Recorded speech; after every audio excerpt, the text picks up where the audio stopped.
Buenos días, ¿cómo les va a todos? Bienvenidos. La verdad que es un placer para nosotros tener una nueva actividad, recibir a nuestra audiencia. Muchísimas gracias por acompañarnos una vez más. Y nosotros con Vicente estamos muy contentos porque nos permitimos el lujo de tener dos invitados de altísimo nivel, como son los que hoy nos acompañan. Vastamente conocidos. Y la verdad es que no voy a contarles todo su currículum porque nos quedaríamos toda la mañana. Así que simplemente un par de líneas respecto de cada uno. Daniela Dupuy es fiscal especializada en delitos informáticos de Cava, es doctora en la Universidad de Sevilla con tesis relacionada con la cibercriminalidad. Directora del libro de cibercrimen, es docente de la UBA, y el doctor Gustavo Abozo es defensor de la Cámara en lo penal contravencional y de faltas de Cava, autor de muchos libros, entre ellos Criminalidad Organizada, Criminalidad de Derecho Penal Cibernético, doctor en Derecho por la UNED de Madrid, profesor de grado y posgrado en distintas universidades y además realizó un trabajo sobre responsabilidad penal en vehículos no tripulados. De manera tal que, como verán, es un lujo tenerlos, saben muchísimo de su tema cada uno.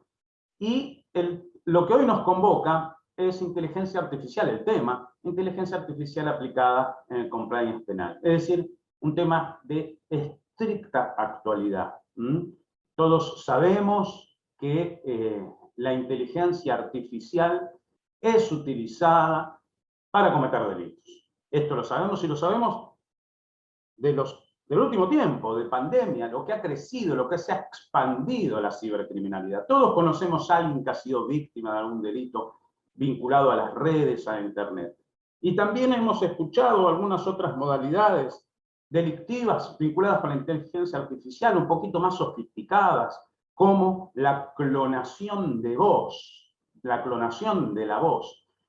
Ha habido casos recientes, por ejemplo, en el Banco de Emiratos Árabes, en el que un cliente dio la orden de una transferencia, ya venía hablando con ese gerente, y resulta que le habían clonado la voz a partir de un sistema de inteligencia artificial, voz profunda, y creyendo que estaba hablando con el cliente de verdad, hicieron la transferencia. Hubo un caso también parecido en una empresa inglesa, donde el CEO, que era alemán, le dio una indicación a un par inglés que por la cadencia de la voz, la entonación, creía que estaba hablando con el CEO y le habían clonado la voz. Y también se hizo una transferencia a Hungría por un montón de euros de perjuicio.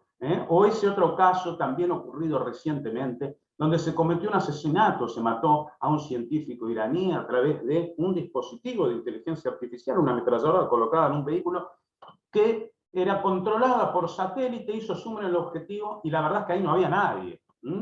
Es decir, se utiliza para llevar a cabo delitos, pero también, afortunadamente, la inteligencia artificial se utiliza para la investigación de hechos delictivos, como por ejemplo el machine learning para hacer controles de equipajes en aeropuertos, o la predicción córtica, que es determinar el comportamiento anormal de las personas a través de la detección de microexpresiones que delatan alguna conducta sospechosa, o la utilización de drones, por ejemplo, para ver si hay plantaciones de estupefacientes, plantaciones de marihuana, como se viene utilizando. Es decir, cuestiones de avances tecnológicos para llevar a cabo la investigación acerca de la cual nos van a contar nuestros invitados. Es cierto que en nuestro país todavía las normas procesales no están acompañando esta evolución tecnológica, ¿no? La recolección de evidencia digital, y muchas veces entonces los jueces y fiscales tienen que ir resolviendo cada caso en particular en función de si se violan o no algunas garantías o derechos fundamentales. Por ejemplo, recientemente ha habido un fallo que anuló un allanamiento que se utilizó la policía un dron para ver si había una plantación de marihuana, pero se consideró que había invadido la propiedad privada y la intimidad y por lo tanto ese procedimiento. Es decir, debiera haber, ¿no? Y este es un desafío importante, un acompañamiento de la legislación. Y todo esto desde una óptica, una mirada de la empresa y del compliance de la empresa, ¿no? Que también tendrá que utilizar inteligencia artificial para poder detectar la comisión de hechos delictivos y tratar de prevenirlos, en su caso corregirlos, denunciarlos. Así que, como ven, es un tema muy rico, acerca del cual nos van a hablar nuestros invitados de hoy, que repito, es un lujo tenerlos. Muchísimas gracias por haber aceptado esta invitación. La idea entonces es que hagan una exposición, cada uno de ellos. Ustedes van a tener para hacer preguntas en el dispositivo que figura ahí abajo, al margen del chat, pero para hacer las preguntas les pedimos que utilicen el icono de preguntas y respuestas, y nosotros con Vicente, al final de sus exposiciones, entonces vamos a hacerles las preguntas a nuestros invitados, con lo cual les pedimos que aclaren a quién va dirigida la pregunta. Así que bueno, sin más introducción, muchísimas gracias y le cedemos entonces la palabra a la doctora Daniela Dupuy. Daniela, muchísimas gracias. Bueno, muchísimas gracias, Hernán. Agradezco la invitación a la asociación, un especial agradecimiento, lógicamente, a Hernán y a Vicente, y un lujo para mí compartir este panel con el doctor Gustavo Amoso. Bueno, lo cierto es que yo te escuchaba, Hernán, recién introducirnos en el tema, y hay tanto, pero tanto para hablar de todos y cada una de las cosas a las que vos hiciste referencia, pero bueno, hoy específicamente vamos, o al menos la idea es focalizarnos un poco en el avance de las nuevas tecnologías, en los sistemas de inteligencia artificial que van, digamos, que se vinculan específicamente con el compliance. Voy a compartir pantalla, ustedes me dirán si se ven. ¿Allí se ve? Perfecto. Bien. Bueno, no hay duda, ¿no?, que la cuarta revolución industrial comenzó a desarrollarse a partir del despliegue de tecnologías emergentes, de tecnologías disruptivas, exponenciales, como la biotecnología, la nanotecnología, la impresión 3D, la robótica también, ¿no? Pero creo que el corazón de este nuevo paradigma, sin duda, es la inteligencia artificial.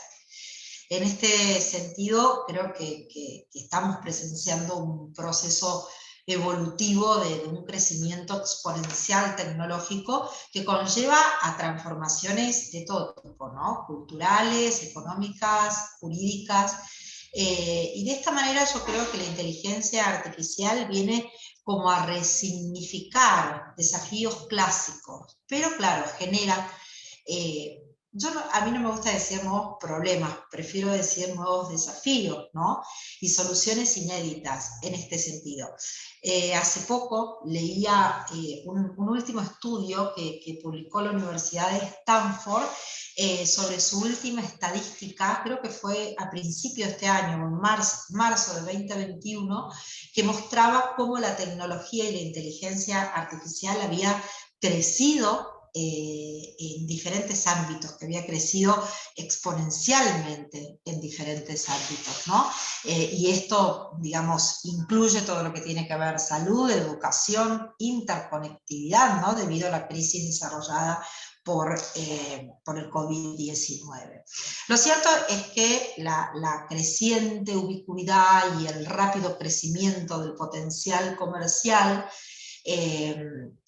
estimuló de alguna manera al sector privado, realizando inversiones, ¿no?, fuertes inversiones en proyectos de inteligencia artificial. Vemos Google, Facebook, Amazon, Microsoft, Baidu, ¿no?, que han ingresado en una carrera de armamentos de inteligencia artificial, captan investigadores, compran nuevas empresas, crean laboratorios, ¿no? Hoy, sin duda, y esto no lo podemos desmentir, pero creo que de alguna manera los algoritmos de Amazon, de Google, de Apple, de cualquiera de ellos, nos acompañan, ¿no?, en nuestra vida, nos estudian, nos recomiendan, nos simplifican muchísimos aspectos de la vida que quizás nosotros no nos damos cuenta porque ya naturalizamos.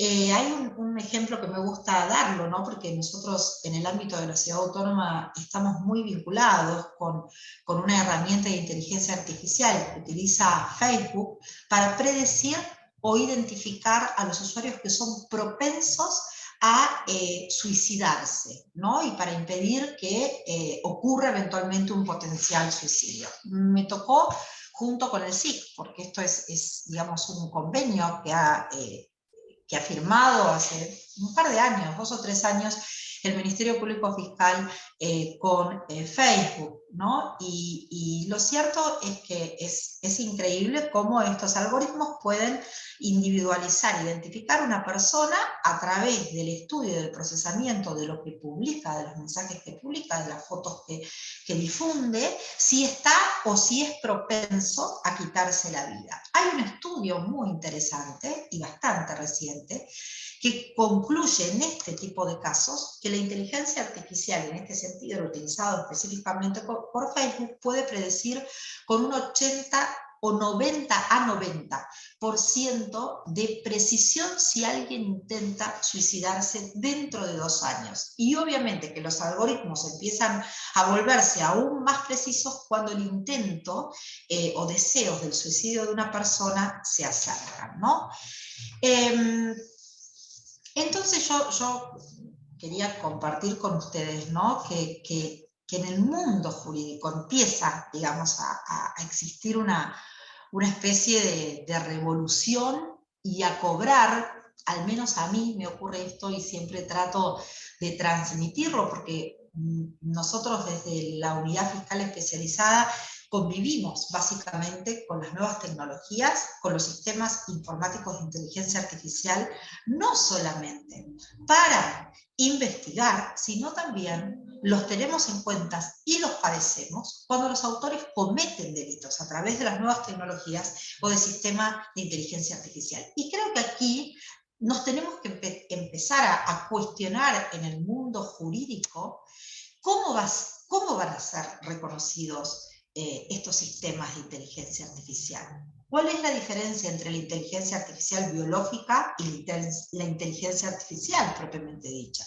Es decir, ¿podemos permitir que supla la inteligencia artificial la voluntad o la decisión de un juez? Desde ya adelanto mi opinión, que no, bajo ningún punto de vista debemos tender a lo que sería un equilibrio, ¿no? A complementar, digamos, esa decisión del juez con la nueva tecnología. Después en otro ámbito podemos discutir acerca de los sesgos humanos, de los sesgos de inteligencia artificial de los desarrolladores, etcétera. Pero lo cierto, mínimamente, es como para comenzar a plantearnos y ver esta diferencia entre lo que sería la inteligencia nuestra, humana, biológica, con la inteligencia artificial.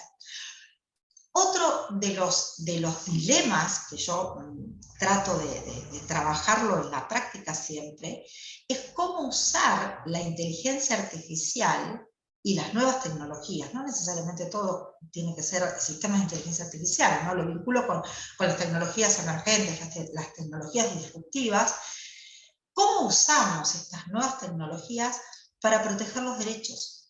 Y para limitarla para que no viole. Sí, tenemos cantidad de casos de diferentes estados de Estados Unidos donde se discute, ¿no? este alcance, este efecto, digamos, que nos hace replantear, bueno, cuál es la razonable expectativa de privacidad, hasta dónde llegamos, cómo lo podemos mostrar, cómo lo podemos explicar. No hay duda que estas herramientas son realmente sumamente útiles para potenciar una investigación, para mejorarla, no tengo la más mínima duda, pero bueno, siempre, ¿no? Este límite y este equilibrio que entiendo que debemos tener quienes nos dedicamos a la parte de la investigación, sobre todo, en que esa utilización no viole los derechos fundamentales. Es decir, en definitiva, cómo lograr un ecosistema de inteligencia artificial que sea compatible con nuestros objetivos y con nuestros valores. Y en este sentido, ya me meto de lleno en el tema, y la pregunta que quizás a mí lo primero que me vino a la cabeza cuando Hernán me invitó a compartir con ustedes este espacio, la primera pregunta que me hice es, bueno, ¿cuál es la relación, ¿no?, de los delitos que se cometen en entornos digitales, con tecnologías nuevas, disruptivas, etcétera, con el compliance de una empresa, ¿no? Y aquí yo pude, sin ser absolutamente experta en lo que es el estudio del compliance en sí, pero advertir o detectar dos ámbitos en donde considero que a una empresa le puede llegar a afectar de alguna manera el impacto de las nuevas tecnologías.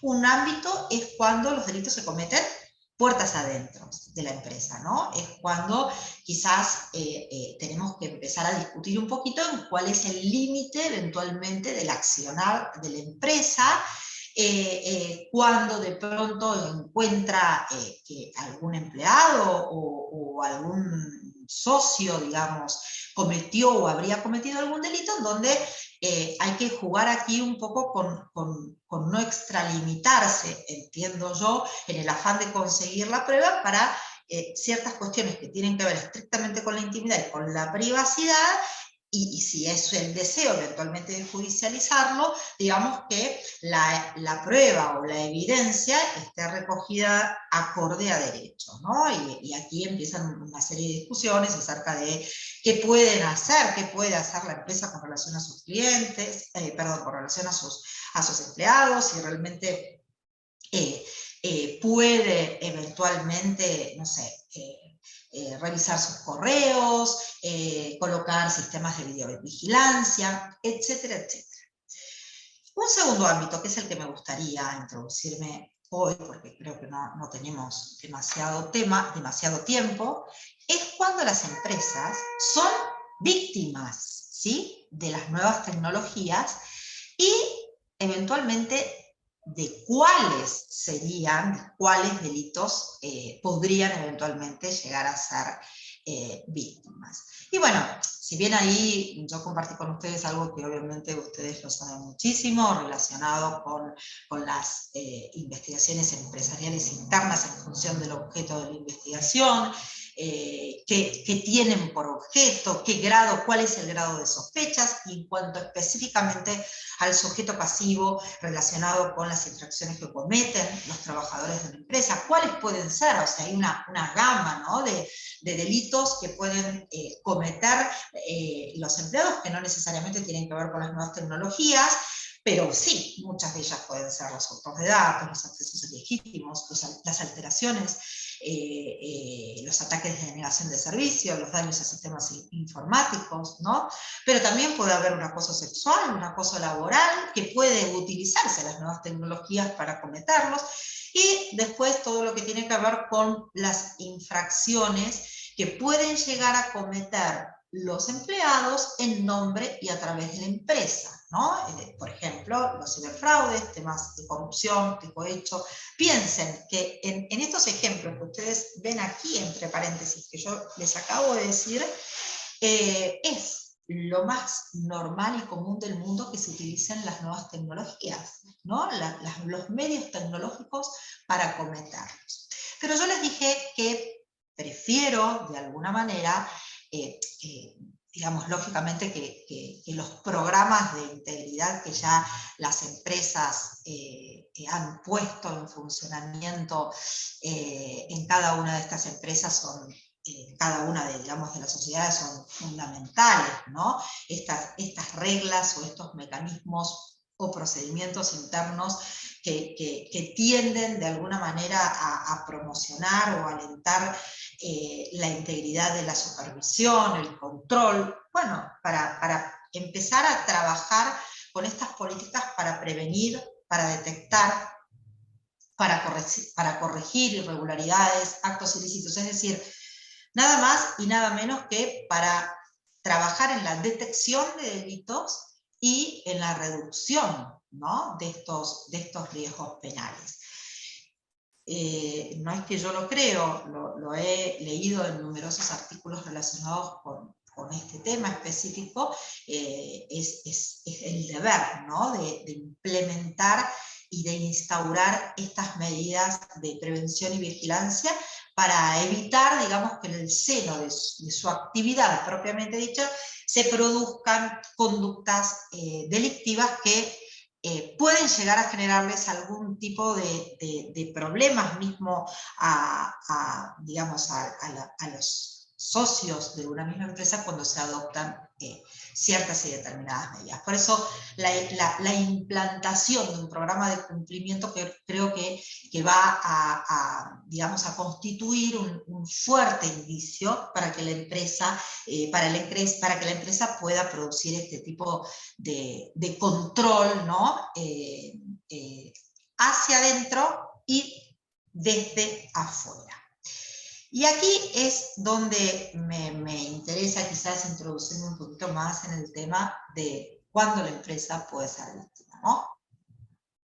Y la verdad que hoy en día, más allá que el autor esté adentro o esté afuera, creo que la empresa es claramente vulnerable frente a ciertas y determinadas actividades delictivas, en algunos casos, en otros casos todavía no están tipificadas correctamente, de acuerdo al principio de legalidad, ¿no?, al respeto al principio de legalidad como deberían estar, entiendo yo, pero lo cierto es que a grandes rasgos, algunas de esas actividades pueden ser los fraudes, básicamente los fraudes informáticos en sus diferentes modalidades, lógicamente, desde lo que es el phishing, entendido como la obtención de datos personales de una cuenta corporativa para acceder, por ejemplo, al home banking de la empresa. Y con relación a este tipo de fraude, digamos que hay diferentes métodos para la obtención de datos, que se pueden llevar a cabo a través de lo que es el correo de spam, a través del phishing walling, ¿no?, que es detectar ciertos perfiles de víctimas que son altos ejecutivos de empresas. Se llama Big Fish también esta modalidad.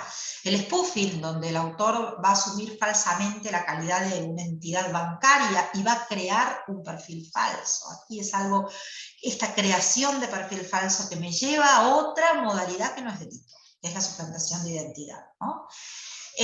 Otro tipo de mecanismo puede ser el farming, la clonación, por ejemplo, de una página web.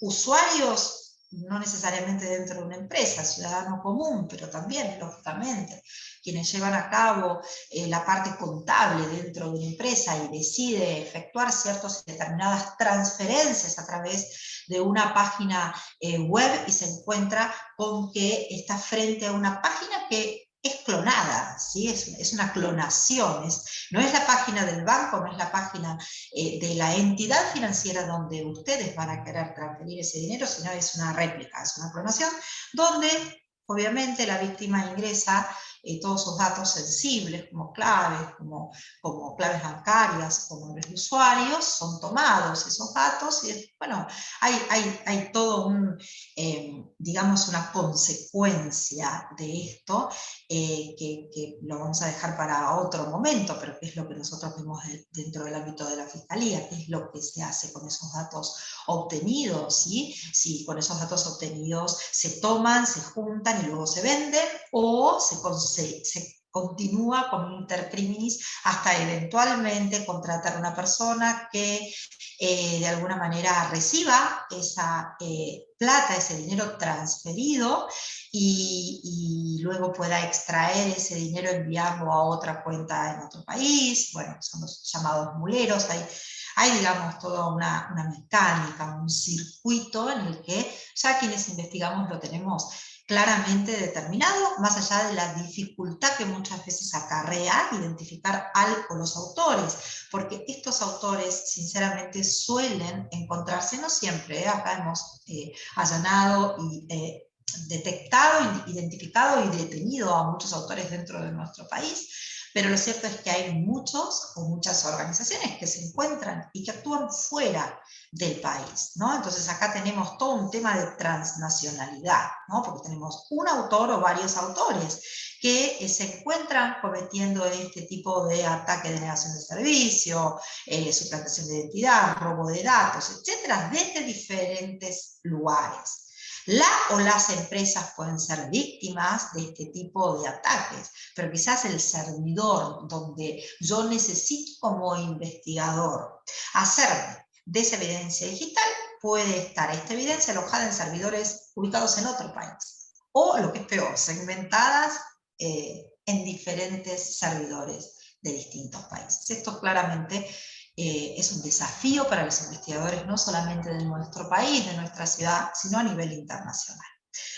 Otro de los, digamos, de las modalidades que hemos visto muchísimo a lo largo desde la pandemia, les diría que han aumentado tremendamente los casos de fraudes, es el llamado phishing, ¿no? Que son las maniobras de ventas de productos que se suelen llevar a cabo en redes sociales.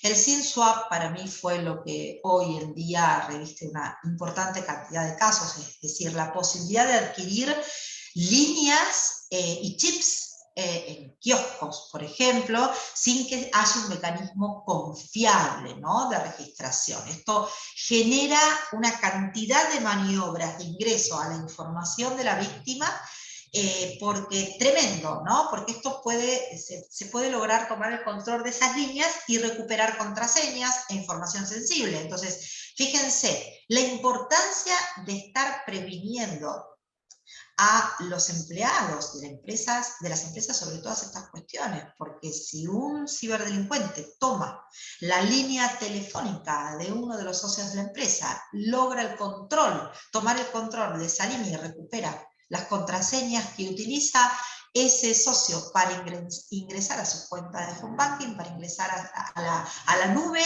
o para, digamos, o para obtener información sensible. Básicamente creo que es vital, ¿no?, tener este trabajo de prevención con ellos. Las billeteras virtuales hoy día son muy comunes, que son como una especie de caja de ahorro, digamos, que permiten al titular obtenerlas de forma online, no necesitan acreditar ni verificar ningún tipo de identidad. En vez de darnos una CBU, nos dan una clave, una CB con B corta, U, que es una clave virtual única, ¿no? Bien, esto es súper importante, ¿no? Porque pensemos en un modelo de organización y gestión quizás para prevenir estos delitos, ¿no? O reducir al menos estos riesgos. Como les decía, la suplantación de identidad tiene un proyecto, en el anteproyecto de reforma, está incluida dentro, digamos, de la posibilidad de incorporarse como un delito autónomo. Hoy en día es, al menos en la Universidad Autónoma de Buenos Aires, es solamente una contravención. Y esto, bueno, da como para otro momento, ¿no?, de estudiar, porque la creación de perfiles falsos en sí hoy es muy común que sean utilizados para cometer cualquiera de los delitos que vamos hoy seguramente a discutir. Entonces habrá que ver si digamos, la suplantación de identidad digital per se puede ser un delito, ¿no? El daño informático que puede ocurrir dentro de la empresa, desde afuera o desde adentro, ¿no?, consiste a grandes rasgos en una alteración o destrucción o inutilización de esos datos o documentos o programas o sistemas informáticos que la empresa posea, ¿no? Y en este sentido, el ransomware es, digamos, uno de los ataques más fuertes que han tenido no solamente los ciudadanos comunes, sino una cantidad de empresas, y ni hablar el desafío que esto implica para cuando las víctimas son infraestructuras críticas, ¿no? ¿Qué es el ransomware? El ransomware es la encriptación de datos que están insertos en un sistema informático de una empresa. Entonces, Vicente se sienta mañana en su escritorio, abre su computadora para comenzar a trabajar y se le presenta un cartel que dice que todos sus datos, señor Vicente, lamento decirte que todos sus datos están encriptados y si usted quiere realmente recuperar esos datos va a tener que pagar una suma determinada de bitcoins o de cualquier criptomoneda transferida a una billetera virtual, ¿no? Es decir, sepan que esto puede ocurrir. WannaCry fue uno de los, hace un par de años, 2 o 3 años, fue uno de los ataques de los ransomware más, digamos, graves, ¿no? Porque no solamente allí nos vimos afectados ciudadanos comunes, en donde, bueno, yo, si de pronto en mi sistema informático evaluaré si tengo una información, no hice un backup, si realmente pago esa cantidad de dinero para recuperar mis datos o tengo un backup y me conformo con esto, pero creo que las empresas, cuando realmente no toman los mecanismos de ciberseguridad necesarios y no tienen una política de ciberseguridad fuerte, esto es muy común que pueda hacerles perder datos de muchísimo interés a nivel empresarial, ¿no? Entonces, esto hoy en día es lo que, básicamente, si ustedes me dicen, bueno, ¿esto está tipificado específicamente en el Código Penal? La verdad es que no, esto es una extorsión. Si querés recuperar tus datos, transferirme plata, pero digamos que tiene ciertas particularidades y características técnicas que yo pienso, después Gustavo seguramente me va a corregir en este sentido, ¿no? En poder tipificarlo concretamente con la modalidad específica y tecnológica que esta actividad requiere, ¿no? Entonces, en este sentido, es muy importante, ¿no? Saber que hay herramientas tecnológicas que ayudan a las empresas en materia de compliance, ¿no? Que tiene que ver con, no sé, la automatización de análisis de riesgos en manera de protección de datos, por ejemplo, no sé, de prevención de blanqueo de capitales, la comparación de bases de datos de clientes, de empleados, directivos, con información de los lugares donde ellos han estado, con quién, en qué fecha, a qué hora, ¿no? Todo ello mediante algoritmos que van a detectar ciertas actividades sospechosas, ¿no? Y van a activar ciertas alarmas. Es decir, que esto básicamente existe. Y lo que yo creo que una de las herramientas informáticas que suelen utilizarse en ámbitos, digamos, en ámbitos empresariales, el Ministerio Público Fiscal de hecho se utiliza, es el blockchain. El blockchain es una base de datos segura por el cifrado en la que los registros están protegidos y seguros, ¿no? Lo que hace el blockchain de alguna manera es petrificar cualquier contenido de cualquier documento que sea útil o que sea digamos, muy importante para la empresa, fundamentalmente con un objetivo claro, que es que la información no se altere o que nadie la robe, ¿no? Cierta documentación, y ustedes sabrán, a nivel empresarial, no sé, protocolos, documentos que reflejen actas donde, por ejemplo, se vea, no sé, se reflejen ciertas votaciones de acuerdo a la orden del día, ¿no? Como ejemplo. Es importante asegurarlo en una herramienta como blockchain, que ahí quedará petrificada, ¿no? Nos va a asegurar que lo que está ahí es lo auténtico, es lo que realmente ocurrió. Y bueno, y a grandes rasgos, lógicamente, porque fíjense que tendríamos mucho para discutir, no solamente en estos dos ámbitos, no solamente la empresa como víctima desde afuera, sino también la empresa como víctima desde adentro, ¿no? ¿Cuáles son los límites? ¿Hasta dónde puedo exacerbarme en conseguir información y yo siempre preferiría recomendar que hagan la denuncia, ¿no? Como para que sea una orden del juez quien eventualmente pueda hacer una conservación, una preservación, una extracción o una introducción a un correo electrónico de un empleado, haya firmado o no haya firmado su consentimiento, ¿no? Hay una serie de cuestiones que yo creo que están en plena discusión y que de alguna manera amerita asegurarnos. Yo siempre digo,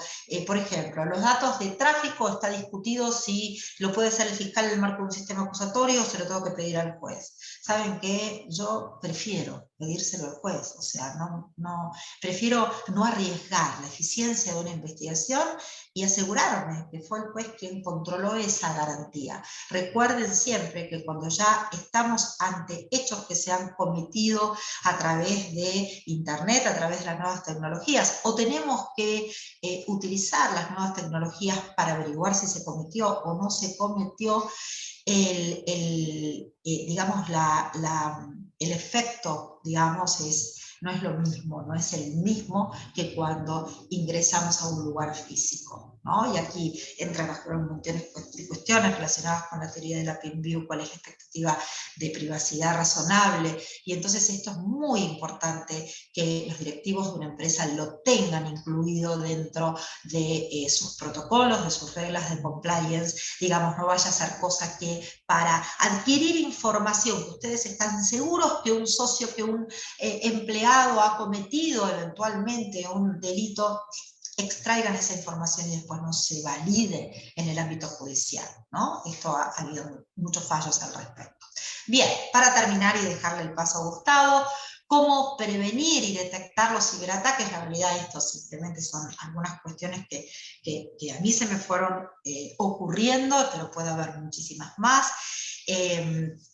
Pero sí, claramente es que las empresas deben tener, digamos, estos medios para prevenir los ciberataques. Y son medios técnicos, software específico, existen software específicos para prevenirlo. Es conveniente quizás que los empleados tengan ventanas para reportar el phishing, ¿no? También hacer un simulacro o hacer simulacros de acceso legítimo, ransomware, para ver cómo reaccionan los empleados, ¿no? Y si quizás no pasa el test, el empleado puede recibir una capacitación más profundizada acerca de cómo arbitrar los mecanismos necesarios, porque ustedes fíjense, yo creo que la primera línea de defensa de evitar ser atacados por parte de atacados a la empresa van a ser los empleados, ¿sí? Es decir, son ellos los que van a estar conectados continuamente y los que van a tener que detectar y advertir eventualmente algún tipo de intento de phishing o algún intento de ataque de denegación de servicio, un ransomware, etc. Entonces, los simulacros donde involucremos quizás a los empleados a que esto puede, más allá de las políticas de ciberseguridad que adopte la empresa, pero eventualmente hay una posibilidad o una probabilidad de que esto ocurra. Creo que acá los jugadores son todos, ¿no? No solamente el área, digamos, ejecutiva de la empresa, sino también los empleados. Las políticas de ciberseguridad, es decir, son muy importantes, es decir, las políticas de cómo usan los empleados o los socios de una empresa los activos de la empresa, computadoras, celulares, ¿sí? Esto es sumamente importante porque de ello va a depender que no entre por allí un ataque, un acceso, etcétera, ¿no?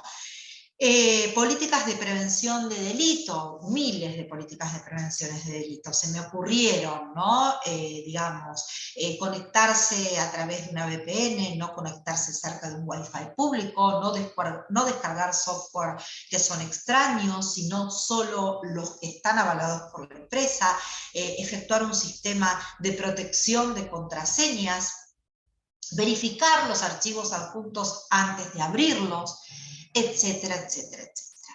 Bueno, con esto quiero terminar para darle paso a Gustavo y estoy a disposición de ustedes. Fíjense que esto no les vine a dar una solución de absolutamente nada, sino a plantear, ¿no?, ciertas cuestiones que entiendo que debe existir una política de prevención de este tipo de delitos o modalidades, porque básicamente esto está a la orden del día.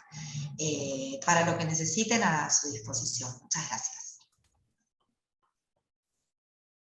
Bueno, muchas gracias, Daniela. Excelente, buenísimo, clarísimo, verdaderamente con planteos de un montón de cuestiones vinculadas a la prevención de los ciberdelitos, ¿no? Así que muchísimas gracias. Luego yo tengo ya alguna preguntita pensada, pero vamos a darle paso entonces a Gustavo para su exposición. Adelante, Gustavo. Bueno, buenos días a todas y todos. Muchas gracias por la invitación, Hernán, Vicente. Es un gusto y un placer estar acá, junto a Daniela Dupuy también, que es una especialista en el área. Así que creo que ambos venimos trabajando con distintos enfoques, ella de la Fiscalía, yo de la Defensa Oficial, pero creo que la idea que plantea Daniela es muy interesante, en el sentido de ver cómo avanzan estas nuevas tecnologías, ¿no?, en lo que hoy se denomina la sociedad de la tecnología o la sociedad de la información. Yo específicamente me parece oportuno tratar el tema de la implementación de algoritmos aplicados, lo que es la inteligencia artificial, aplicado a la automatización de vehículos, que es uno de los grandes desafíos o un área de la tecnología donde sí podemos constatar o testear un avance prometedor. Lo que voy a hacer en mi alocución es ver desde una mirada penal cómo a esta automatización o la aplicación de algoritmos a lo que son los vehículos robotizados o automatizados, cuáles son las dos opciones que hoy en día, los dos modelos de imputación o atribución que se están manejando. Digo esto porque, si bien en nuestro país todavía esto no está desarrollado, sí, tanto en Europa y sobre todo en Estados Unidos, hay empresas como Uber, Amazon, etcétera, que ya están en una fase avanzada de experimentación sobre el tema de los vehículos automatizados, con lo cual esto va a generar de manera inmediata la necesidad de trazar algunos criterios de atribución, y acá hay dos vías específicamente. Voy a seguir avanzando para, digamos, acá hay dos vías, ¿no? Por lo general tenemos la vía convencional, que es la teoría del delito pensada, ¿no?, desde una perspectiva antropocéntrica, pensada donde el universo jurídico gira en torno de lo que es el ser humano, y en función de esto vamos a considerar, si ustedes quieren, a los algoritmos aplicados en materia de automatización vehicular o los vehículos robotizados directamente como un medio. Esta respuesta, digamos, normativa no es novedosa, se inserta dentro de lo que es la responsabilidad por el producto. Tenemos los casos del aceite de colza, Contergan, Leather Spray, etc. O sea, hay, digamos, ya ejemplos y antecedentes donde la doctrina ha discutido cuando el medio utilizado, digamos, por la empresa es la que genera algún tipo de responsabilidad. También tenemos que aclarar que la responsabilidad penal en materia de conducción automatizada o vehículos robotizados, por lo general, como sucede en estos casos, de responsabilidad por el producto, va a estar encasillada dentro de lo que es un sistema de responsabilidad por delito imprudente. O sea, la mayor parte de los delitos o los crímenes que se cometen por el uso, ¿no?, de este tipo de productos o dispositivos va a quedar, digamos, encorsetada dentro de lo que son un comportamiento imprudente. Pero hay otra vía, que en esto sí uno tiene que aclarar que estamos en una etapa presuntiva, germinal, porque sobre todo los alemanes, algunos de ellos, Hilgendorf, por ejemplo, Gleis, están discutiendo hoy en día la necesidad de construir una teoría del delito, digamos, a imagen y semejanza del sujeto robótico. Es decir, primero verificar si esa teoría del delito que nosotros nos manejamos actualmente, que insisto, parte de un paradigma donde el sujeto de atribución es la persona humana y toma en consecuencia tres aspectos o tres vectores necesarios en esa teoría, que es el concepto de acción, el principio de culpabilidad y los fines de la pena. En estos tres estamentos dentro de la teoría de la pena, la teoría la teoría del delito y la teoría de la pena, vamos a ver que está enfocada exclusivamente al ser humano, ¿no? El tema de la autoconciencia, la libertad, ¿no? Y la motivación. Claro, pues si esto lo queremos trasladar a lo que es el sujeto robótico, nos vamos a encontrar con el primer problema, o el primer escollo a nivel dogmático, que el concepto de acción o el principio de culpabilidad, incluso los fines de la pena, respecto a un sujeto robótico, estamos hablando en un futuro cercano, próximo o lejano, va a carecer de estas aptitudes o condiciones.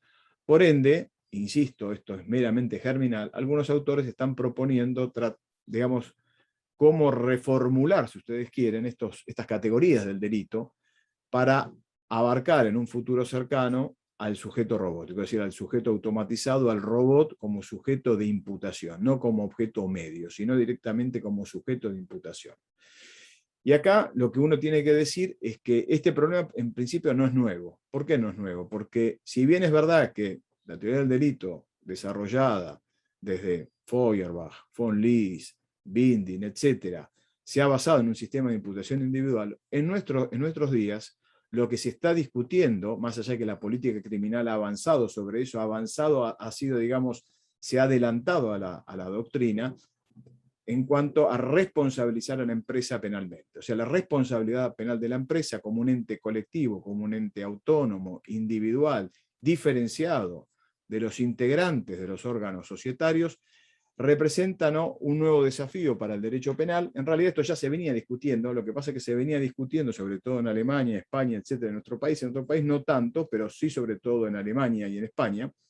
Claro, frente a una legislación que en ese entonces no regulaba, no contemplaba la responsabilidad penal de la empresa. La situación actual es diametralmente opuesta. Prácticamente todos los países europeos, salvo Alemania, y Alemania en el caso de la Ordnungswidrigkeitsgesetz, que es la ley de contravenciones económicas, que sí prevé en los párrafos 30 y 130 una responsabilidad derivada y directa de la empresa. En el caso del derecho penal nuclear, es decir, el Código Penal, las leyes especiales no la prevé. En cambio, en el resto del continente, todo lo que es el sistema jurídico continental, sí ya se prevé, de la mano, digamos, del sistema penal francés, que en la década de los 90 establece un nuevo paradigma en incluir precisamente la responsabilidad penal de la empresa. Entonces, a partir de este modelo, la política criminal a nivel nacional, internacional y regional ha establecido la necesidad de castigar a la empresa. Entonces, esto ha generado que la doctrina, más allá de las oposiciones que pueda haber, tenga que adecuar, ¿no?, sus requerimientos a este nuevo sujeto imputable.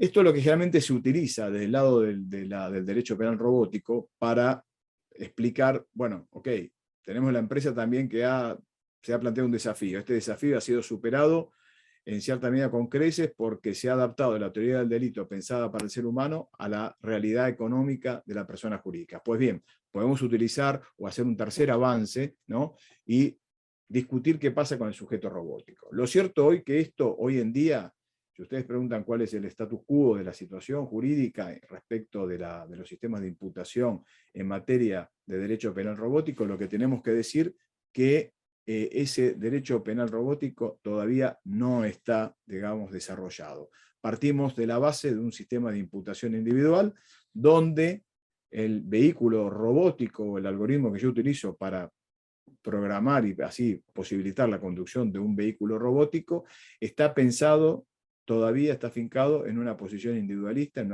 una concepción antropocéntrica.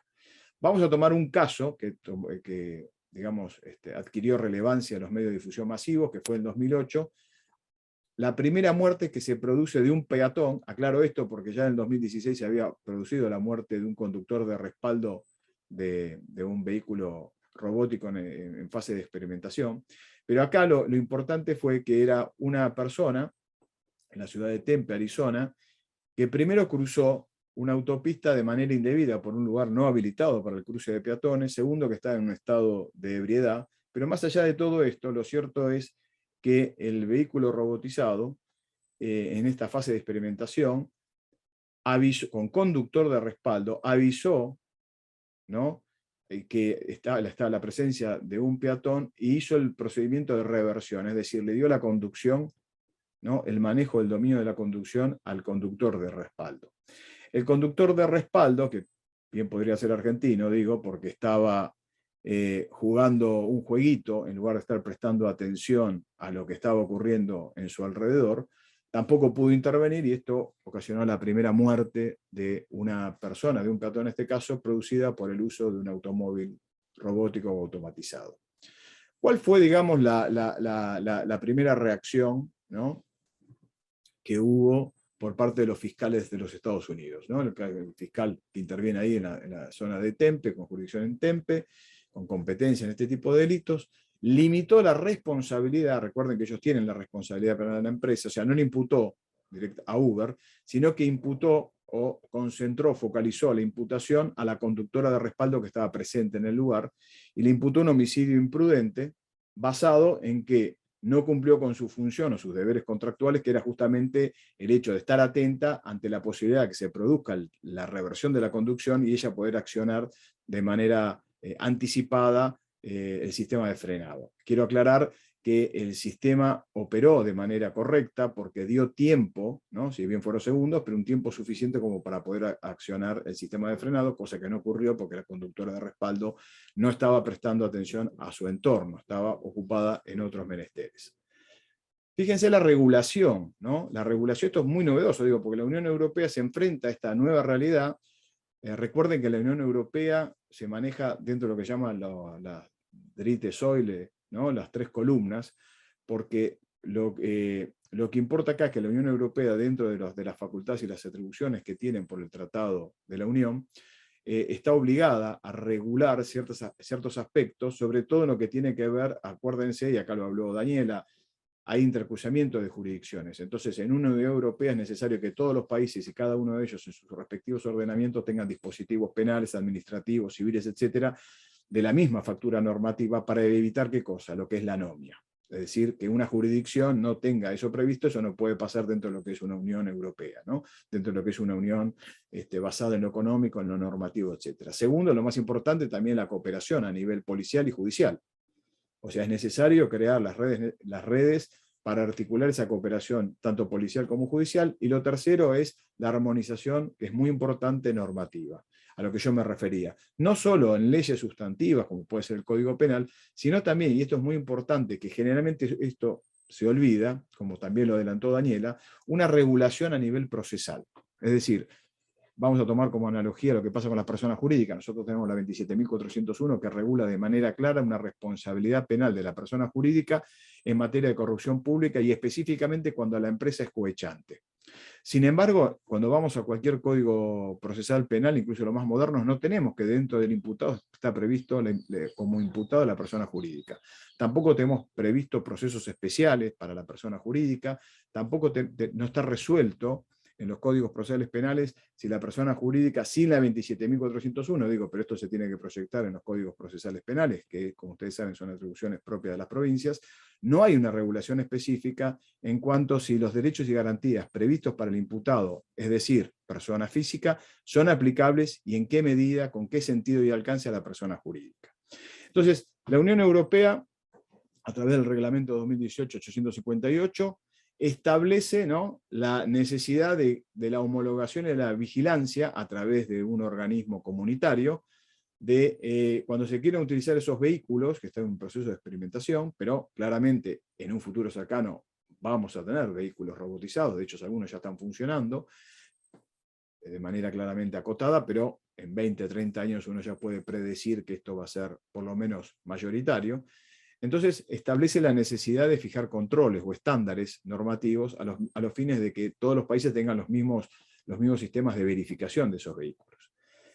En este sentido, Francia, el 14 de abril de 2021, a través de la ordenanza 2021-443, da un paso decisivo, porque es el primer país dentro de la Unión Europea que regula la responsabilidad penal tanto del constructor del vehículo, del diseñador, es decir, el programador, el que realiza el software, el que aplica los datos para ese componente algorítmico, que después va a ser el de la conducción automatizada, del conductor remoto, que es decir, el que no está en el vehículo, sino que está con su computadora a través de distintas cámaras que tiene el vehículo mirando el entorno y que puede intervenir y puede digamos, anular esa conducción remota y él asumir esa conducción de manera remota. Y también el último, el conductor de respaldo. El conductor de respaldo es el que va dentro del vehículo, no va de manera pasiva, sino que tiene que estar justamente controlando que el sistema operativo funcione de manera adecuada, y frente a cualquier anomalía, por ejemplo, algo muy usual,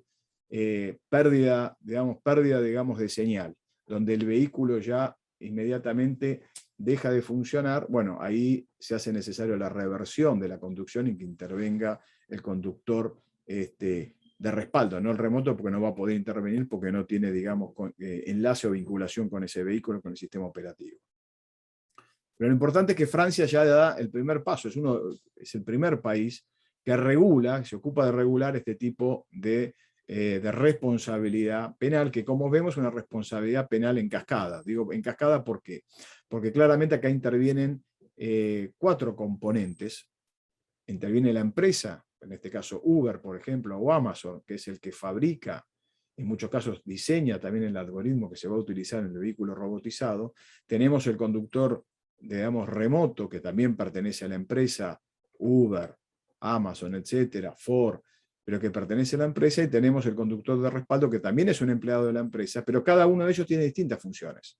No todos tienen la misma función, sino tienen distintas funciones, y acá donde vemos las áreas de competencia, esferas de competencia que existen dentro de una empresa respecto de distintos subalternos o trabajadores o empleadores, y cómo podría accionar, digamos, ese tipo de responsabilidad penal. Digo esto porque recordemos que la 27.401 es la ley, es el encuadre normativo madre de algo que es muy importante, que es el sistema de compliance, el sistema de integración, ¿no? Nosotros generalmente cuando se analiza el compliance, nosotros lo vemos siempre desde la perspectiva de la 27.401. Como acto reflejo decimos, bueno, el compliance penal se aplica, o el compliance officer se aplica solamente a los casos en donde una empresa participa de licitaciones o contrataciones públicas. Entonces, para evitar la responsabilidad o resguardar a la empresa frente a la posibilidad de un cohecho, entonces es necesario integrar, ¿no?, estos sistemas, adoptar el compliance, etcétera, a los fines de evitar, prevenir la comisión de delitos. En ese sentido, la ley francesa introduce una reforma dentro de lo que es el código de, lo que sería nuestro código de tránsito, ¿no?, todo lo que es el código de tránsito vehicular específicamente, y establece esta forma de responsabilidades, ¿no? Claramente que acá sigue un sistema de imputación individual, aclaro esto. O sea, y específicamente está previsto para los delitos imprudentes, no para los delitos dolosos. Está previsto un sistema de responsabilidad basado en un comportamiento imprudente y no doloso. ¿Por qué? Aclaro, por lo general, los comportamientos disvaliosos o antijurídicos se plantean dentro del marco de un delito imprudente, de una inobservancia de un deber objetivo de cuidado, que es lo más apropiado en estos casos. Pero a su vez, no tenemos tiempo tampoco como para profundizar, el delito imprudente tiene un alcance mucho más amplio que el delito doloso, porque las exigencias en cierta medida no son tan rigurosas como puede ser un delito doloso, sobre todo por el tema de la intención. El delito doloso, si no hay intención, no hay voluntad, no hay dolo, en definitiva, no puedo imputar, no puedo, digamos, responsabilizar o atribuirle a una persona una responsabilidad dolosa si no hay intención. En cambio, el delito imprudente, como gira en torno sobre la base normativa o la materia de prohibición, es la infracción de un deber objetivo de cuidado, es decir, no seguir o no observar un deber de cuidado específico, generalmente reglamentario por la ley, etcétera, según el ámbito, en este caso en materia de utilización de autos robóticos, claramente que la normativa es la ley de tránsito que voy a aplicar, y voy a tener en cuenta, en función de esa realidad tecnológica, en qué casos ese vehículo, ¿no? Por ejemplo, hay distintas normativas, ahora vamos a ver, en California, etcétera, que establece, por ejemplo, rango de velocidades. O sea, los vehículos automatizados se pueden utilizar en la vía pública, por lo general, en áreas que no están densamente pobladas, pero sí que hay, digamos, una pavimentación, etcétera, donde puede funcionar el auto, y se establecen limitaciones. En el caso de Tempe, en el caso de Arizona, uno de los problemas que se detectaron es que el vehículo robotizado venía, digamos, con bastante velocidad. No era excesiva, estaba dentro de los rangos permitidos de la reglamentación de tránsito, pero para una fase de experimentación esa velocidad era muy importante, era muy alta. Entonces, una de las medidas que tomó la empresa es reducir el rango. Supónganse que el auto era aprobado a los 60 kilómetros, pasó a aprobarse a los 40 o incluso a los 30 kilómetros por hora. Porque esto tiene, digamos, fíjense que este desarrollo tecnológico tiene distintas etapas. La idea es que el auto pueda alcanzar o superar ciertos límites de velocidad a los fines de que tenga un uso comercial práctico, ¿no? Que pueda cumplir con el uso social, pero también obviamente con el uso comercial, pues estamos pensando siempre que las empresas como sujetos económicos tienen una finalidad, ¿no? De obtener un beneficio económico. Entonces, la idea es en el futuro que estos autos o vehículos robotizados puedan suplantar a la conducción humana de manera directa y puedan, digamos, manejarse de manera automatizada, sin necesidad de intervención humana. Estamos lejos todavía de eso, pero es una realidad circundante, no es algo que pertenezca a la ciencia ficción, sino que pertenece a nuestra realidad actual. Entonces, hay distintos tipos de responsabilidades. Fíjense que el artículo L123.2 de la Ley de Tránsito habla de la responsabilidad del constructor. Claro, el constructor o el que diseña, ¿no? La empresa en este caso, el constructor o el que diseña. ¿De qué manera, digamos, uno puede en cierta medida morigerar la responsabilidad penal por un delito imprudente, llámese unas lesiones o fallecimiento por el uso de un vehículo automatizado? Y acá aparecen, digamos, ciertas perplejidades, por decirlo de alguna forma. En general, lo que se está discutiendo es, ¿qué pasa si cuando yo diseño el programa, ¿no? Tengo que prever, ¿no? La posibilidad de un choque? ¿Puedo yo programar para que, si en lugar de atropellar a un niño, elija a otro peatón, o frente a la posibilidad de la colisión, elija salvar al conductor? Es decir, adoptar la mejor perspectiva desde el impacto y salvar al conductor en detrimento del peatón. ¿Qué pasa cuando el peatón, que por lo general no participa del tránsito vehicular, es expuesto a este tipo de riesgos? Entonces acá se genera toda una gran discusión. Hoy en día, uno de los aspectos centrales de este tipo de responsabilidad pasa por el diseño de los algoritmos de lo que se llama crash collision, ¿no? De lo que es las colisiones, cómo yo establezco órdenes de prioridades, qué vida vale más que otra. Esto todavía está en una fase, insisto, de experimentación, pero no es novedoso para el derecho penal. Ya yo ahí menciono, más adelante acá, menciono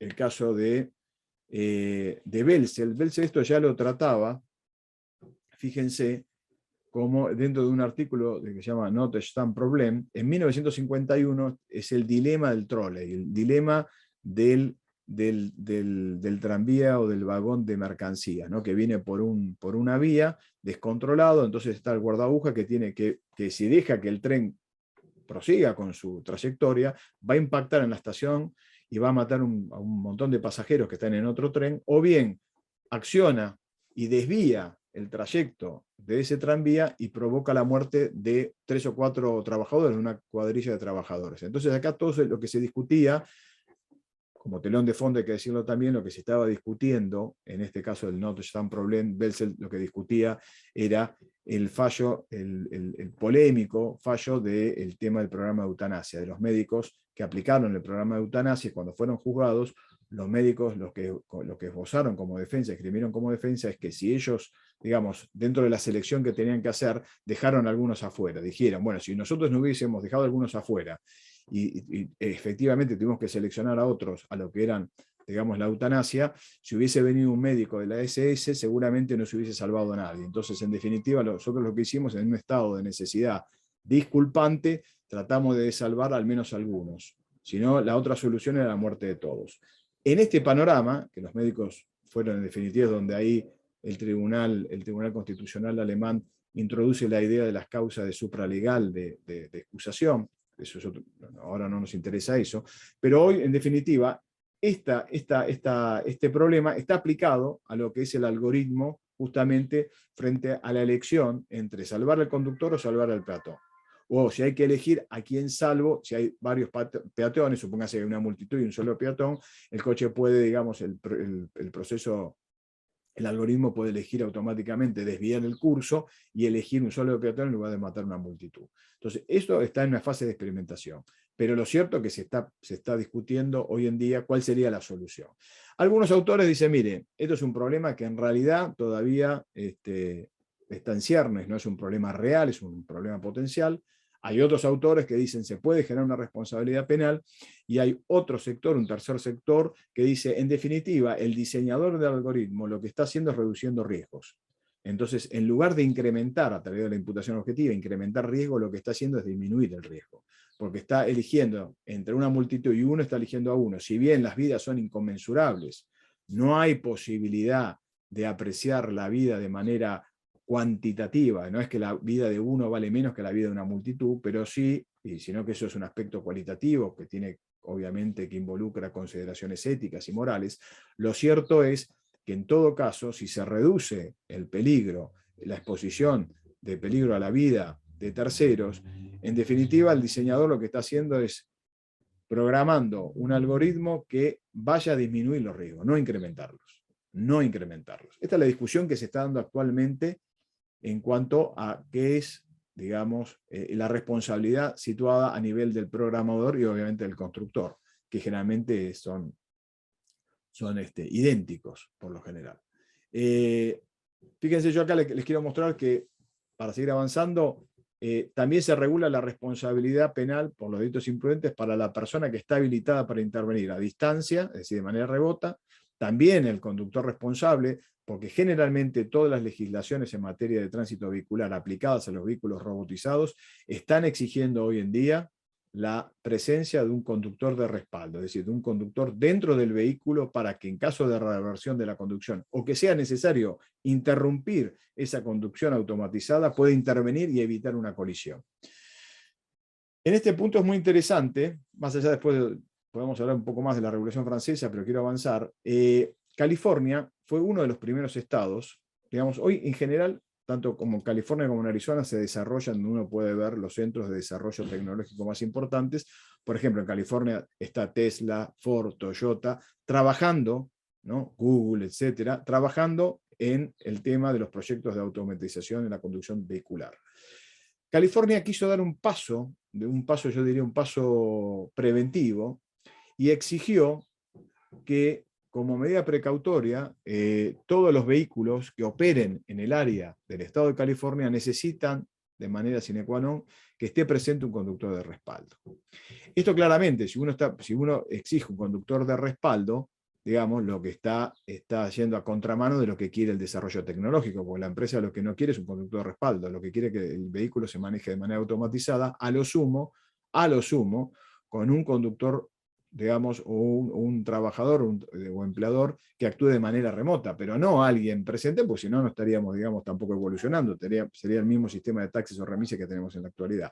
Entonces, para evitar eso, hubo una presión fuerte de los lobbies de las distintas empresas, y California al año modificó y dejó sin efecto esa normativa en materia de precautoria de que exigía, ¿no?, la presencia de un conductor de respaldo. De esta manera, obviamente, porque las empresas dijeron, si vamos a necesitar un conductor de respaldo, entonces todo lo que estamos armando, nosotros queremos situar, digamos, lo que va a ser el futuro del tránsito vehicular en el proceso de algoritmo de conducción. ¿Por qué? Porque por un lado abarata costos, pero sobre todo lo que se ha demostrado, veremos después si esto es así o no, los primeros informes que se vienen haciendo desde hace unos años a la fecha, parece que están demostrando que el uso de algoritmos ha disminuido de manera trascendente o significativa las colisiones. Entonces, esto repercutiría en definitiva en una mayor seguridad vial. Recuerden que nuestro país hoy en día tiene aproximadamente por año más de 7.000 muertos en accidentes de tránsito. Entonces, el uso de algoritmos vendría a asegurar o a brindar mayor seguridad en el tránsito vial, y con esto la disminución de los accidentes de tránsito.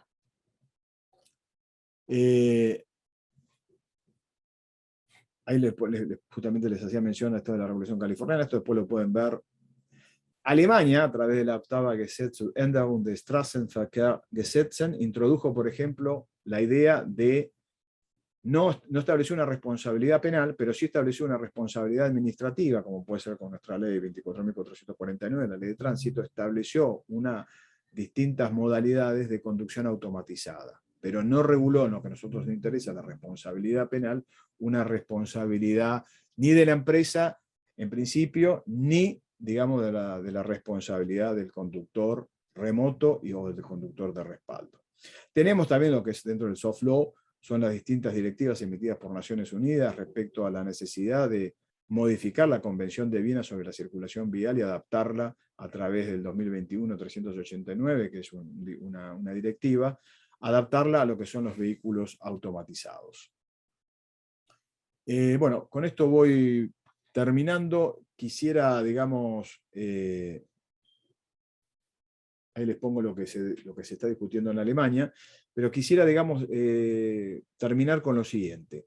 ¿Cuál es la situación, ¿no?, de la República Argentina? ¿Cuál es la situación jurídica de la República Argentina? Y respecto de nuestro Código Penal, nosotros tenemos delitos de tránsito, delitos viales, 84 bis, 94 bis, que específicamente regulan el tema de la participación de un vehículo, ¿no?, de un vehículo motorizado como objeto en la comisión de delitos imprudentes. Nosotros necesitaríamos una reforma penal para actualizar o sea, para armonizar esta nueva realidad. En principio, como están las cosas, yo aclaré que este es un desarrollo meramente presuntivo. Hoy en día no parece necesario regular una teoría del delito a imagen y semejanza del sujeto robótico. Segundo, tanto el 84 bis como el 94 bis, dentro de lo que es la materia de prohibición, hablan de lo que es la conducción de un vehículo automatizado, un vehículo motorizado, pero no importa que sea automatizado o no, lo que importa es quién tiene el dominio de la conducción. Y el dominio de la conducción lo puede tener tanto el conductor de respaldo como el conductor, digamos, remoto. Es decir, podríamos imputar, si hoy supónganse que se produce el mismo accidente que en Tempe, acá en Argentina, en alguna localidad, puede generarse una responsabilidad penal por delito imprudente, ya sea homicidio o lesiones imprudentes, respecto de un conductor que está de respaldo o un conductor remoto. De hecho, hay muchos vehículos hoy en día que tienen lo que se llama el sistema de estacionamiento asistido. Uno coloca, digamos, pone el auto y es el propio programa el que le estaciona el auto.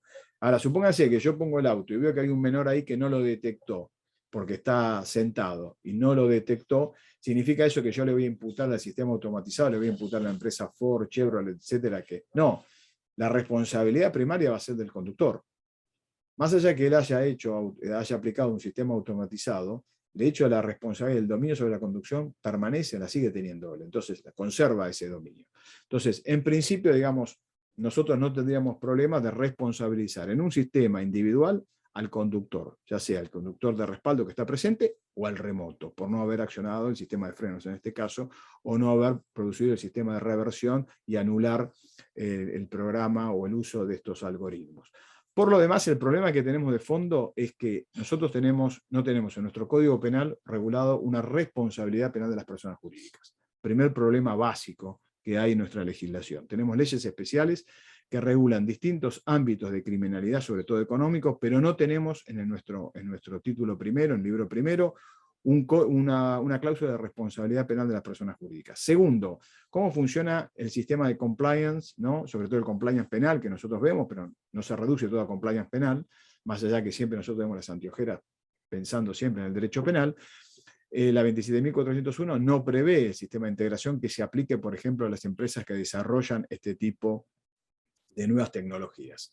Lo que podemos sí aclarar es que la 27.401 es el mascarón de proa de la introducción del compliance o el sistema de integridad dentro de lo que es nuestra normativa. Pero eso no significa que esté solamente reducido a lo que es la empresa como cohechante. Lo que quiero decir es que la empresa debería adoptar los sistemas de integridad, o el compliance officer, etcétera, no como una excepción, sino como una regla. Porque en estos casos, sobre todo estas empresas que están desarrollando estos nuevos prototipos de vehículos motorizados, es necesario, dentro del mapeo de riesgo, analizar cuáles son las posibilidades en que la empresa, a través de un delito imprudente, quede responsabilizada. Y claramente acá, el tema de la observancia de la reglamentación de tránsito, de cómo se aplica y cómo están actuando los empleados, por ejemplo, en este caso que había un empleado que estaba jugando un jueguito en lugar de estar observando al conductor de respaldo qué es lo que estaba pasando en su ambiente, esto podría generar, en este caso, digamos, Uber no tuvo una responsabilidad, pero podría haberla tenido esa responsabilidad. De hecho, uno la puede formular esa responsabilidad por no haber, o sea, sería una responsabilidad incluso directa de la empresa por no haber observado que el empleado cumpla con sus deberes contractuales en el tema de la conducción automatizada. En definitiva, con esto, bueno, termino mi intervención Obviamente que quedan muchas dudas y quedan muchas cuestiones por resolver, pero esto es propio, digamos, de lo novedoso de esta innovación tecnológica. Muchas gracias. Bueno, muchísimas gracias. Súper interesante, Gustavo. La verdad que hablar de lo que es la responsabilidad de vehículos automatizados o no tripulados o robóticos es algo que pareciera que estamos hablando de ciencia ficción. Sin embargo, Sí. es algo que se viene en cualquier momento. El otro día veía que estaban probando un camión en China, creo que era, no tripulado, que conducía solo por una autopista. Era experimental, pero se me ocurre que eso pronto va a estar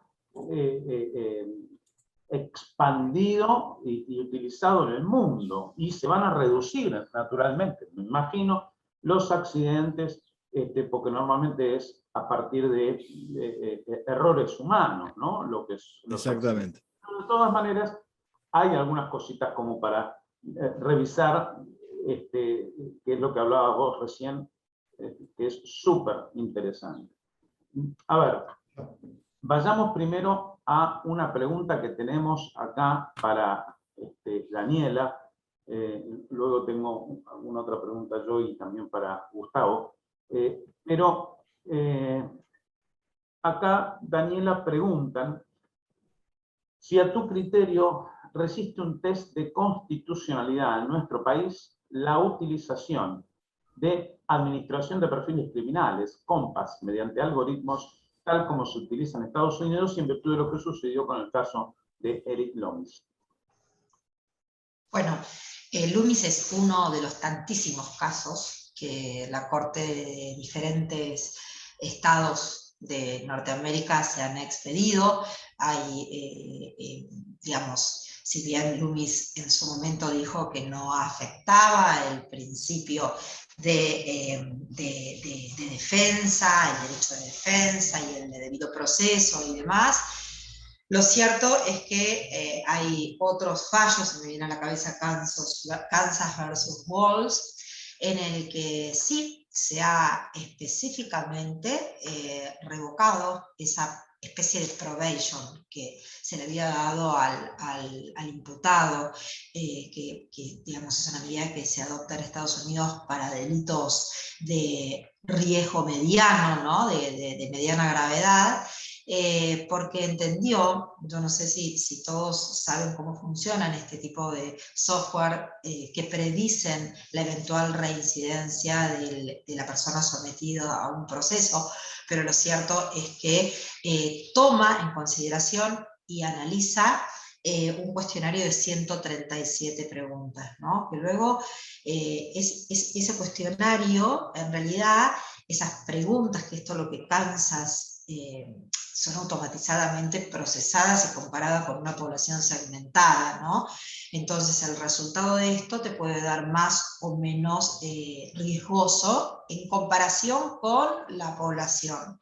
Entonces lo que dice el abogado de Kansas, de Walls, es, bueno, pero un momento, acá ustedes me hicieron 137 preguntas, ahora no me dejan acceder al puntaje que me dieron para cada una de ellas. Es decir, cómo llegaron a ese resultado, entender que yo era más riesgoso en base al proceso, digamos, al procesamiento de esa información que yo mismo suministré al responder ese cuestionario.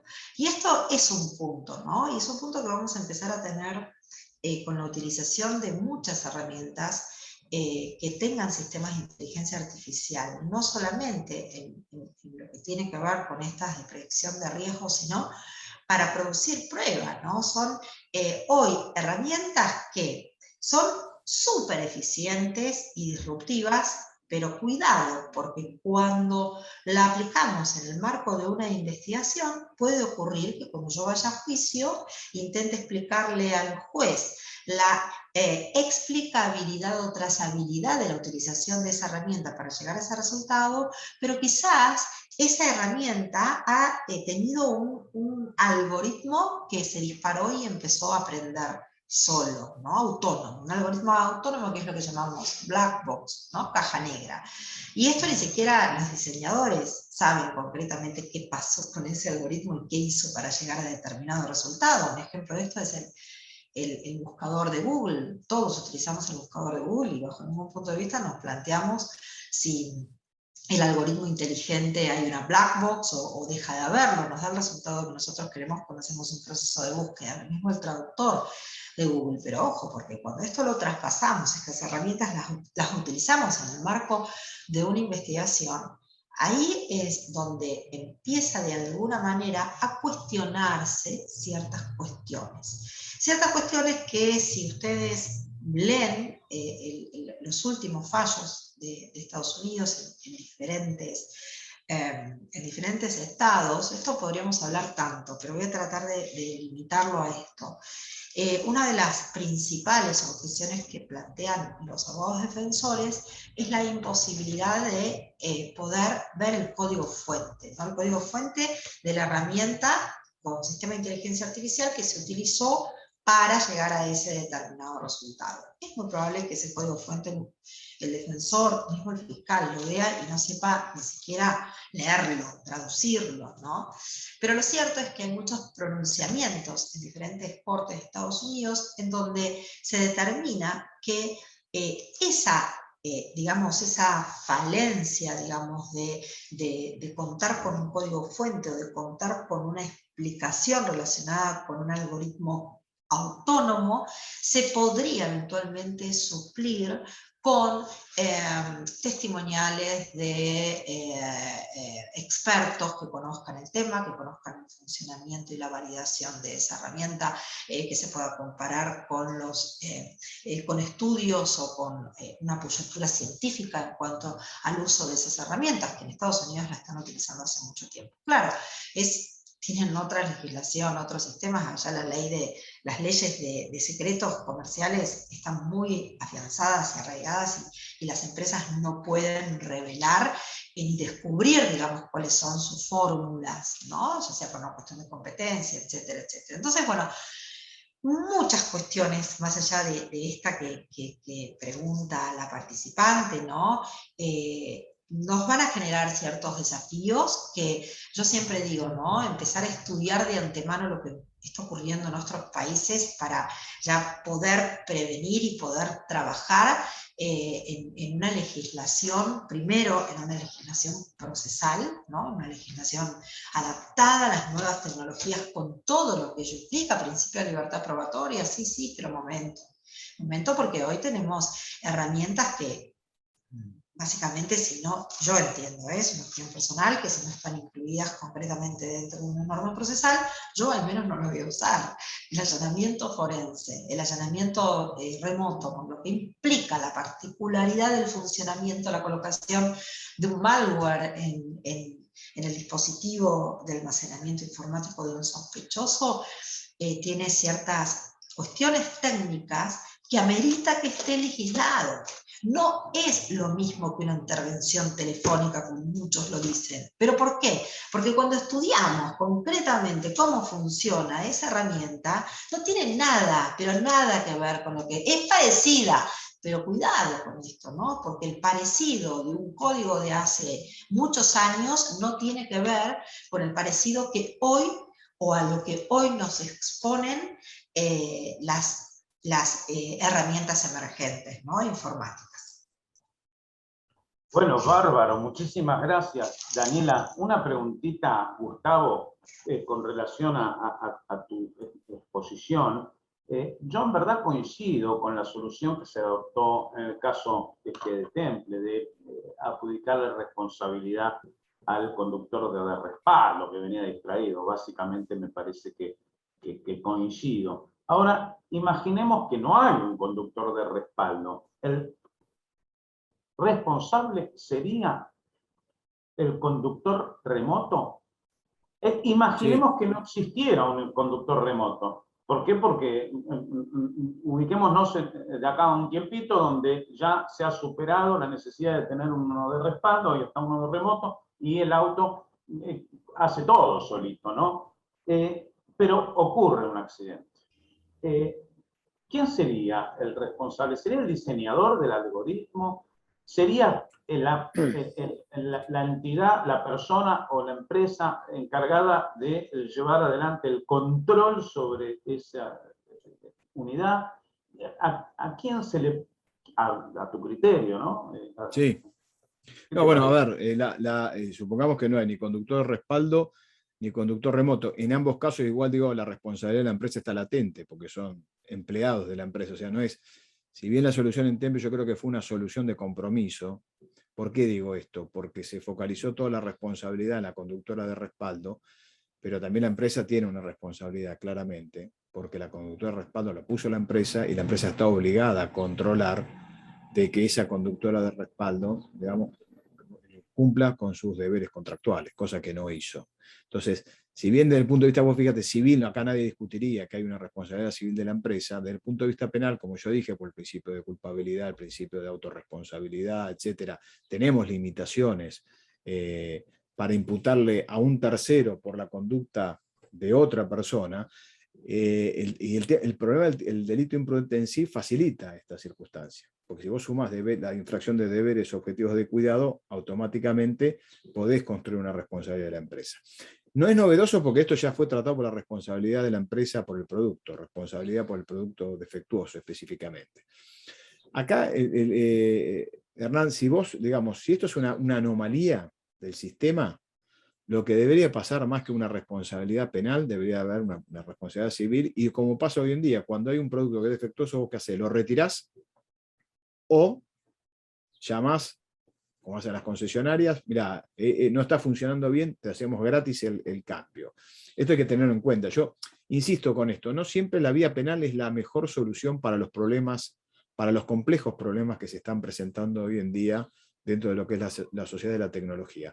Porque el derecho penal, si vos, digamos, acudís de manera preventiva, de manera asidua al derecho penal, lo que vas a provocar es automáticamente digamos, una regresión en el avance tecnológico. O sea, ninguna empresa se va... Claro. ¿Qué empresa, digamos, pondría un vehículo automatizado y tener la ventaja de un vehículo automatizado si va a una responsabilidad penal frente a cada accidente? De hecho, hay en los Estados Unidos, me acuerdo, pero desde el punto de vista civil se discutió, Ford había, en la década del 70, había construido un auto que tenía el tanque de combustible próximo al motor y eso producía explosiones. Hubo varios accidentes y explotaba el auto directamente. Entonces eso generó una responsabilidad civil no penal, pero digo, cuando hablamos de este tema de responsabilidad en sí, para ser sintético, me parece que la mejor, salvo que el algoritmo, digamos, tenga una falla recurrente, que esto es muy difícil que una fase de experimentación no surja. Por eso es importante las fases de experimentación que duran décadas, ¿no? Esto no es, lo pruebo 2 años y lo... Entonces, vos ahí por otro lado también tenés que la empresa cumple con los estándares o las reglamentaciones, las leyes de cada una de las jurisdicciones en cuanto a la seguridad vial. Acá no parece que la empresa esté actuando en contra del consumidor o en contra de los terceros como los peatones. Entonces, yo no sé si la respuesta... Sí tenés que tener regulada una responsabilidad penal específica para este ámbito, seguro, como lo tienen los franceses. Sí. Perdóname, y si se decidiera que el derecho penal es la respuesta, ¿sería suficiente la modificación del artículo primero de la 27401 o necesitamos, como vos dijiste, una normativa más amplia, digamos, para poder aplicar el derecho penal a la empresa, ¿no? Estoy hablando. Te voy a contestar, más allá que no somos jóvenes, pero te voy a contestar como contestan los jóvenes. Viste que hoy hablan los chicos hoy de expectativa y realidad. ¿La expectativa cuál sería? Tener un código penal reformado, nuevo, mirando al siglo XXI. ¿Cuál es la realidad? Tenemos un código que tiene 100 años, un código que ha soportado infinidad de reformas y que cada una de esas reformas, ¿no?, le adiciona un complemento de perplejidad, digo, porque vos después tenés que romperte la cabeza para ver por qué esta norma, cómo se regula con el bien jurídico protegido, etc. Que es lo que estuvimos hablando hoy en día, digamos, con la necesidad de una reforma. La expectativa sería un nuevo código penal, un código procesal penal que esté en cada una de las jurisdicciones armonizado y mirando al siglo XXI. ¿Qué tenemos? Bueno, habría que regularlo. Hoy en día te propondrían una ley especial para no tocar el código, una ley especial como la 27.401, que tenga las mismas características, pero regulando el ámbito de aplicación específicamente dentro de lo que son los vehículos robóticos o automatizados. Porque la 27.401 lo puedes utilizar como modelo de imputación, a través de lo que se llama el hecho de conexión, heteroresponsabilidad, etc. Pero yo, en particular, si vos me preguntás hoy en día, bueno, una ley especial que regule o específicamente este tipo de problemas, ¿no? No utilizar la 27.401 porque responde a otra realidad, pero sí el modelo de imputación, sí, es el modelo de imputación que se viene utilizando. Claramente que la 27.401 hoy en día es el pináculo de esa regulación, porque si vos tomás lo que es el código aduanero, o utilizás el código penal tributario, etcétera, se quedan yo diría que se queda en un estado embrionario. La 27.401 te resuelve el tema de las garantías constitucionales, por ejemplo. Ok, escúchame, hablando de la 27.401, y esta es una pregunta que sería la última para los dos, cortita, porque se nos va el tiempo y ya la gente tiene que reanudar con sus actividades habituales. Última preguntita cortita. 27.401 dice que dentro de los elementos que debe tener un programa de integridad, habla de un protocolo de investigaciones internas. Entonces, en las investigaciones internas, ocurrido un hecho delictivo, se pone en movimiento una investigación interna en el seno de una empresa y la empresa avanza con obtener los correos de sus empleados o del empleado sospechado, empleado que ha firmado un consentimiento anticipado diciendo, bueno, esto es una herramienta de trabajo, ha sido provista por la empresa, pertenece a la empresa, al servidor de la empresa, y la puede monitorear cuando así lo considera apropiado. Existe ese consentimiento anticipado. Sin embargo, nos topamos con un fallo de la Sala Primera de la Cámara del Crimen de 2015, del caso Grant, en el que dice que ese consentimiento anticipado es inválido. Es inválido. El fallo Grant dice eso es más bien un contrato de adhesión, no está en el mismo plano de igualdad, por lo tanto, ese consentimiento no vale. ¿Cómo resolvemos esto? Ustedes que están, digamos, del lado de la administración de justicia. Y yo encuentro que hay un poco una controversia. Por un lado, tengo una ley que me permite hacer investigaciones internas, porque si no, ¿cómo hago para llevarlo adelante? Es una ley que me alienta a hacerlo, pero por otro lado me dicen este consentimiento es inválido. ¿Cómo lo ven ustedes? ¿Cómo se podría resolver esta suerte de controversia que descoloca a la empresa, ¿no? Diciendo, bueno, pero la verdad, esto es inválido o va a ser considerado inválido?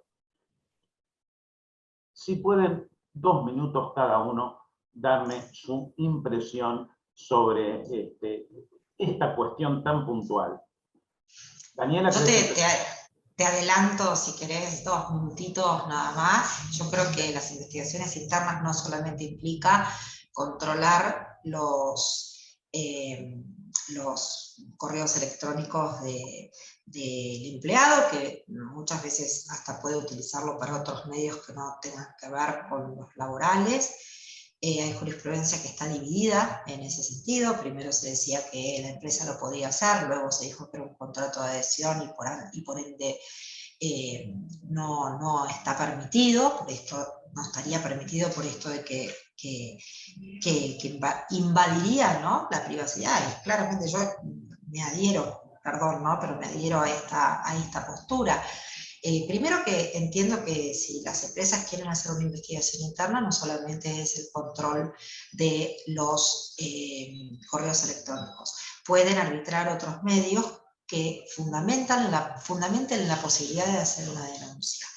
Y dejemos esto para la autoridad judicial en el caso de lo que lo crea conveniente, ¿no? Es decir, vos, Hernán, vas a ingresar en un correo electrónico de una persona que vos suponés que habría eventualmente cometer un delito, y vos fijate que un fiscal, para lograr eso, tiene que encontrar evidencia que justifique y fundamente esa intromisión excepcional que lo ordena el juez. Con lo cual, ahí es donde yo al principio decía que hay que limitar ciertas actividades, entiendo, de la empresa. De hecho, tengo un caso muy parecido a ese de la Fiscalía, y sinceramente no me estoy tomando de esa evidencia, sino de otra cantidad de evidencia que surgió de la investigación para poder prosperar con el caso. A mí, como investigadora, como fiscal, como un deber de objetividad, mínimamente me hace ruido, ¿no? Sí, Hernán. Bueno, a ver, este caso obviamente que es complejo. Vos tenés un precedente en lo que es el Tribunal Europeo de Derechos Humanos, Barbulescu contra Rumania. En Barbulescu contra Rumania, la sala, al principio, le dio la razón al empleador, que estaba demandado justamente por su empleado, por violación del artículo 2 de la Convención Europea de Derechos Humanos sobre el tema de la vida privada. Pero después, todo el tribunal en plenario anuló ese fallo y le dio la razón al empleado, diciendo que se habían violado sus derechos, constitucionales respecto a lo que es la reserva de intimidad. ¿Cómo se resuelve hoy en día? Se sigue resolviendo de esta forma, como vos lo dijiste, o sea, un contrato donde vos tenés que aclararle, primero le das un mail, un correo corporativo. Entonces, frente a ese correo corporativo, yo entiendo en las relaciones laborales hay posibilidad de restringir el derecho a la privacidad. Vos tenés que diferenciar lo que es el correo corporativo, que difícilmente alguien utilice un correo corporativo para cometer un delito contra la empresa o que afecta a terceros, porque en realidad el caso de si afecta a terceros, si afecta a la propia empresa, la empresa se presenta como querellante, administración fraudulenta, acceso indebido, etcétera, eso no genera ningún tipo de responsabilidad. El problema es cuando afecta a terceros. En este caso, si es un correo corporativo y y el monitoreo es aleatorio, sería una situación que podría estar contemplada. Segundo, vos tenés que definir cuál es la función del compliance dentro de la empresa. Si es la función de lo que se llama watchdog, es decir, de estar esperando que denuncien, o él va a buscar elementos de prueba. Si vos recibís una denuncia anónima en tu correo institucional, donde decís que hay un empleado que está actuando de manera infiel o está cometiendo delitos que afectan a terceros, etcétera, una competencia desleal, cualquiera de estas circunstancias, a mi juicio, vos podés iniciar un trámite administrativo interno, que es lo que te exige la 27.401, por otra parte, para eximirte de responsabilidad penal.